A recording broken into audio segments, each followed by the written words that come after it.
نماز جمعہ کی اہمیت۔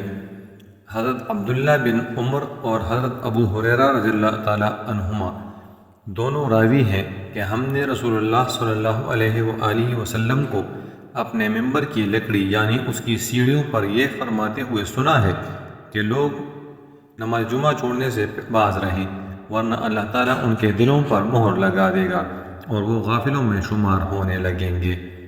صحیح مسلم کتاب الجمعہ۔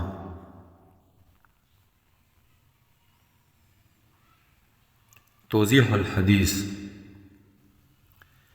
احادیث سے جمعہ کی نماز کی اہمیت کا علم ہوتا ہے، نیز ترک جمعہ پر جو وعیدیں وارد ہیں وہ بھی ان روایات میں واضح طور پر مذکور ہیں۔ البتہ سستی، کاہلی اور غفلت کی وجہ سے اگر کسی سے 3 جمعے چھوٹ جائیں تو وہ اسلام سے خارج نہیں ہوگا، تاہم ایسا شخص سخت گنہگار ہے۔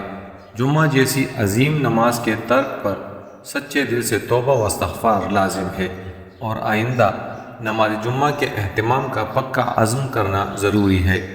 نماز جمعہ چھوڑنے والا اپنے نامہ اعمال میں کہ جس میں نہ تنسیخ ممکن ہے اور نہ تغیر و تبدل، منافق لکھ دیا جاتا ہے، جس کا مطلب یہ ہوتا ہے کہ اس کے ساتھ نفاق جیسی ملعون صفت ہمیشہ کے لیے چپک کر رہ جاتی ہے، تاکہ آخرت میں یا تو اللہ تعالیٰ اس کی وجہ سے اسے عذاب میں مبتلا کر دے یا اپنے فضل و کرم سے درگزر فرماتے ہوئے اسے بخش دے۔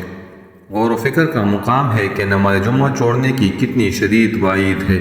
اللہ تعالیٰ ہم سب کو اپنے عذاب سے محفوظ رکھے، آمین یا رب العالمین۔